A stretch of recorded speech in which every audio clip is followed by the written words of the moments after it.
मातरम, भारत माता की जय।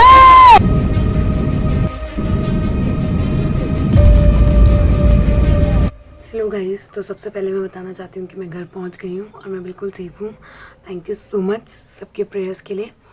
तो मैंने लास्ट वीडियो बनाई थी जिसमें मैंने बताया था कि मैं बॉर्डर पहुँच गई थी।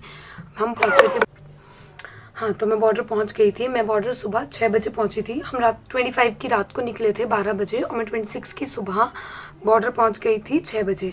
उसके बाद कुछ 5-6 घंटे के वेट के बाद 11:30 पौने 12 के अराउंड हमने बॉर्डर क्रॉस किया था, जिसमें हम सब लोगों ने बॉर्डर क्रॉस नहीं कर पाया था।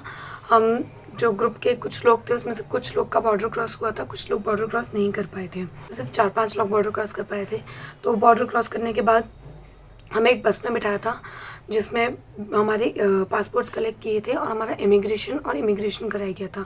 जो मुझसे पहले बच्चे जिन्होंने बॉर्डर क्रॉस किया था उन लोगों को मतलब 3-4 घंटे लाइन में लगना पड़ा था और उनको इमिग्रेशन उन्होंने खुद कराया था। बट हमारे टाइम तक हमें वो भी नहीं कराना पड़ा था। हम बस में बैठ गए थे और उन्होंने हमें कराकर कलेक्ट करके पासपोर्ट और हमें करा के ला के दे दिया था। और इसके बाद फिर हमें बस से उन्होंने एकदम मतलब बॉर्डर से थोड़ा आगे ले जाकर वहाँ पे हमें छोड़ दिया था बस से। जहाँ पे उतरने के बाद रोमानिया की मीडिया और रोमानिया के एनजीओज वर्क कर रहे थे, जहाँ पे शेल्टर्स थे हमारे, जहाँ हमें छोड़ा था। Few peoples at a time, like we 9 cross at one time like this. Few peoples. तो वहाँ पे हमें शेल्टर में रुकाया गया था और वहाँ शेल्टर में जहाँ हमें रुकाया था मतलब वहाँ पे रोमानिया के लोग थे सारे जो हेल्प कर रहे थे। बहुत हेल्पफुल लोग थे जो रोमानिया के थे, जहाँ पे उन्होंने हमें ब्लैंकेट, खाना, पानी, सिम, पैसे, लाइक एवरीथिंग जो हमें जो भी चाहिए था ना हमें वहाँ पे प्रोवाइड कराया गया। रोमानिया के लोग लाइक दिल से हेल्प कर रहे थे। वो लोग बहुत हेल्पफुल हैं, उनके लिए थैंक यू। वो लोग नहीं देख रहे होंगे वीडियो बट बहुत हेल्पफुल लोग थे वो लोग। फिर हम रोमानिया जो हम शेल्टर्स में पहुँचे 12 बजे के बाद मतलब 6:30 बजे तक हम 6-6.5 घंटे हम शेल्टर में रुके।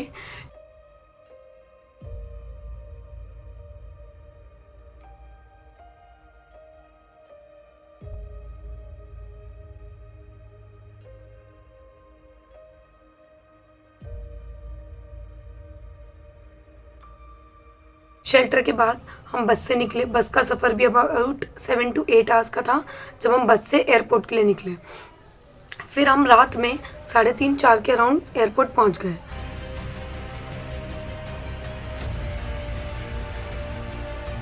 सूर्य के पहले से जो इंजरी हुई थी और 2-3 दिन से हम बिल्कुल भी देख नहीं पाए उसको, वो और ज़्यादा ऐसे ख़राब हो गई है। तो हम मेडिकल रूम जा रहे हैं। एयरपोर्ट रोमानिया में एयरपोर्ट पहुंचने के बाद उसके बाद हमारे बोर्डिंग पासेस हमने कलेक्ट किए और बोर्डिंग पास के बाद फ़्लाइट ऑलरेडी वहाँ पर प्रेजेंट थी। हमारी फ़्लाइट आ चुकी थी बट फ़्लाइट की कैपेसिटी के हिसाब से बच्चे पूरे नहीं थे, तो हम उन बच्चों का वेट किया। तो कुछ 5-6 घंटे और हमने वेट किया और फिर जब अबाउट 200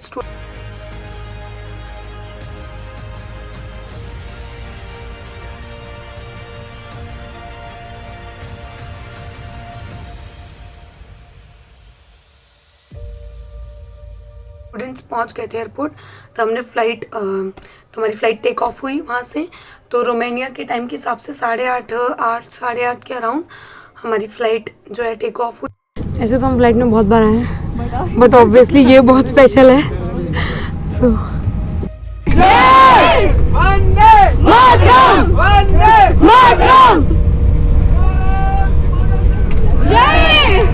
उसके बाद हमने इंडिया लैंड किया।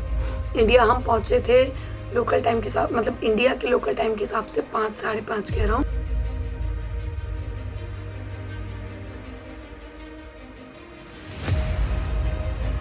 और इंडिया पहुंचने के बाद इंडियन एयरपोर्ट पहुंचने के बाद जो डिफरेंट स्टेट्स के बच्चे थे उन्हें रिसीव करने के लिए उनकी स्टेट से वॉलंटियर्स प्रेजेंट थे वहाँ पे ऑलरेडी। उनको लोकल ट्रांसपोर्ट प्रोवाइड कर रहे थे, लाइक अगर गेस्ट हाउस में रुकाना और उनको उनके घर तक सेफली पहुँचाने का सारा इनिशिएटिव गवर्नमेंट का था।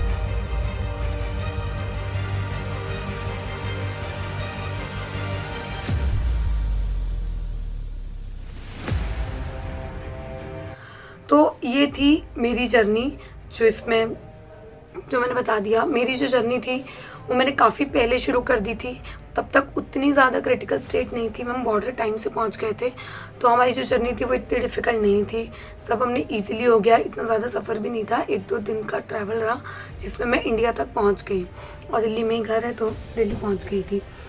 तो जो मेरे बाद बच्चे आए उनकी जर्नी काफ़ी डिफ़िकल्ट है, उनकी बहुत सारी प्रॉब्लम्स है। देखो जो भी आया ना उसकी स्ट्रगल, उसकी जर्नी यहाँ पे बिल्कुल अलग है। ये जो मैंने बताया इट्स नॉट अ प्रोसेस कि सबका ऐसे ऐसे हुआ, ये मेरा था कि मैं कैसे आई और मेरे साथ जो बच्चे आए थे, कुछ हम 15-20 लोग हैं जिन्होंने मेरे साथ बॉर्डर क्रॉस किया था और बाकी के 200 लोग जो हम फ्लाइट से आए। हमारे बाद वहाँ पे सिचुएशन और वर्स्ट हो गई है, उसमें बहुत ज़्यादा बच्चों को दिक्कत हुई, बॉर्डर पे 3,500-4 हज़ार बच्चे हो गए। मतलब उनकी दिक्कतें जो है ना वो मुझसे बिल्कुल अलग हैं, उन्होंने बहुत फेस किया है। उसके बाद तो वहाँ पे इवन बॉर्डर पे ना स्नोफॉल हो गया, ठंड भी बहुत ज़्यादा।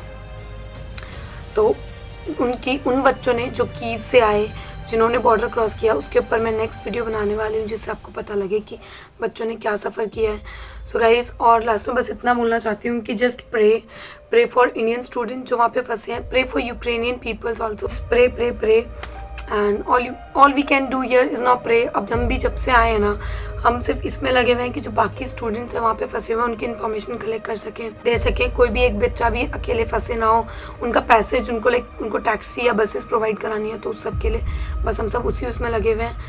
बस सेफली सारे इंडियंस आ जाएँ, बाकी यूक्रेनियंस को भी ज़्यादा हार्म नहीं हो, यही प्रे है। So remember everyone in your prayers, and this is tough time, hope we will overcome soon.